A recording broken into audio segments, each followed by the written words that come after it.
Monsieur Rochon, bonjour. On fait aujourd'hui le tour de vos prédictions boursières pour l'exercice 2017.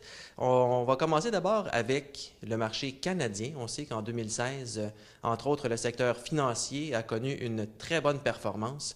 À quoi on peut s'attendre maintenant pour le marché boursier canadien cette année? Je suis pas très bon pour faire des prédictions boursières, donc je laisse ça à d'autres, là. Quand on regarde le marché boursier canadien, on peut pas dire qu'on voit beaucoup d'opportunités, beaucoup d'aubaines. Probablement plus dans des small caps que dans les large caps, là. Les large caps, on voit vraiment pas grand-chose de vraiment très attrayant, là.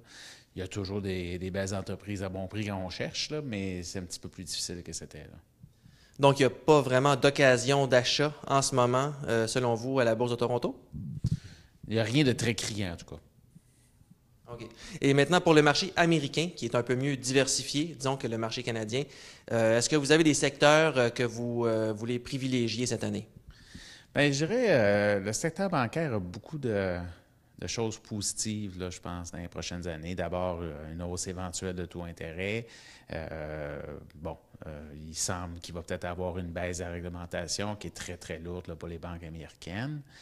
Et bon, on parle aussi d'une baisse du taux de taxation des corporations aux États-Unis. Bien, ça va favoriser celles qui ont une majorité de leur business là, aux États-Unis, contrairement à des compagnies qui font un peu partout dans le monde, comme Johnson Johnson ou Coke, par exemple, où que là, ils bénéficient de plusieurs différents taux de taxation, là. Souvent, les grandes banques américaines et les petites banques américaines locales, ben, ils sont à des plus hauts taux de taxation que la moyenne, là. Donc, si on regarde maintenant du côté des marchés internationaux, est-ce qu'il y a un pays en particulier qui retient votre attention pour 2017? Ben, je dirais, si je n'avais un à regarder, ça serait le marché britannique. Beaucoup d'investisseurs, tant institutionnels que privés, ont décidé d'éviter ce marché-là, là, parce que, bon, c'est sûr, après le Brexit, la pound sterling a pris une bonne débarque. Mais si on regarde, si on vient un peu à ce que je disais là, par rapport à la parité du pouvoir d'achat, probablement que la livre sterling elle est 17-18 sous-évaluée à l'heure actuelle par rapport au dollar américain.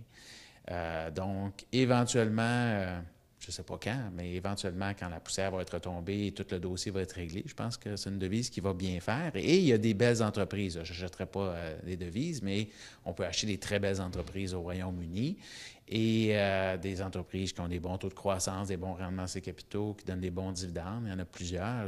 Compagnies britanniques, je regarde, qui donnent 4 de dividendes. Donc, je pense que c'est un segment que je regarderais. Il y a beaucoup de titres intéressants dans ce marché-là. Et si c'est trop difficile de choisir des titres, on peut tout simplement acheter un ETF là, du Royaume-Uni. Il y en a deux, trois qui pourraient être intéressants. Merci beaucoup, M. Rochon. Merci.